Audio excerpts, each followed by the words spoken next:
प्रभु यीशु मसीह के मधुर और मीठे नाम में आज दिनांक 13 अक्टूबर दिन सोमवार को आप सब श्रोताओं का हम स्वागत करते हैं।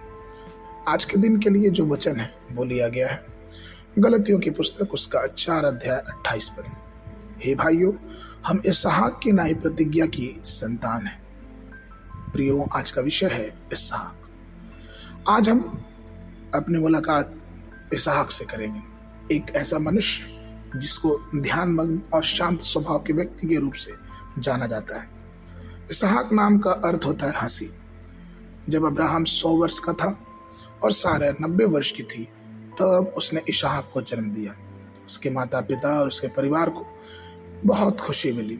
जब अब्राहम ने परमेश्वर के वचन के अनुसार इसहाक को बलि करने के लिए ले गया तब भी इसहाक इसका विरोध नहीं किया, और इसी कारण इसहाक यीशु मसीह का पूर्वाभास और प्रतीक माना जाता है कि किस प्रकार से प्रभु यीशु मसीह ने भी अपने आप को बिना कुछ कहे उस क्रूस पे बलिदान करने के लिए दे दिया।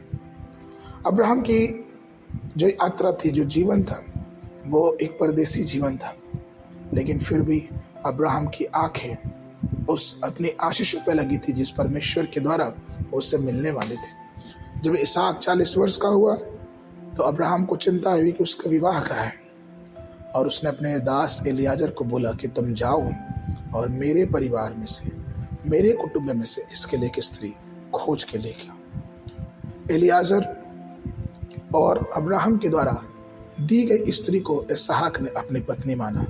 सोचिए कि किस प्रकार का आदर, मान और प्रेम उसका परिवार के प्रति और अपने माता पिता के प्रति था,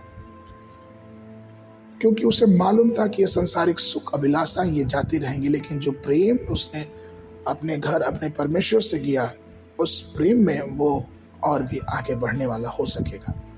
फिलिपियों की पत्री उसका 3 अध्याय 20 पद कहता है, पर हमारा स्वदेश स्वर्ग पर है और हम एक उद्धारकर्ता प्रभु यीशु मसीह के वहां से आने की बाट जोहते हैं। प्रियो, ठीक वैसे ही हमें भी अपने उस पिता की बातों पे ध्यान देना, विश्वास करना है कि उसने जो भी किया हमारे लिए भला किया। ध्यान पूर्वक व्यक्ति बनना इसहाक के समान, शांत व्यक्ति बनना इसहाक के समान, प्रार्थना करने वाला व्यक्ति बनना इसहाक के समान, जिससे परमेश्वर के सिद्ध करने वाली सामर्थ्य हमारे और आपके जीवनों में आए, जिससे परमेश्वर की आशीष हमारे और आपके जीवनों में आए, और प्रभु की बरकत हमारे जीवनों को और भी भरपूरी से, सामर्थ्य से भरती जाए। आगे के मनन के लिए पद रोमियो की पत्री उसका 9 अध्याय 7 पद। और न इब्राहिम के वंश होने के कारण सब उसकी संतान ठहरे, परंतु लिखा है कि इसहाक ही से तेरा वंश कहलाएगा। बाइबल अध्ययन के लिए सुबह के समय यशायाह नबी की पुस्तक उसका 41 और 42 अध्याय, संध्या के समय 1 थिस्सलुनीय उसका 1 अध्याय। परमेश्वर आप सबको आशीष देगा।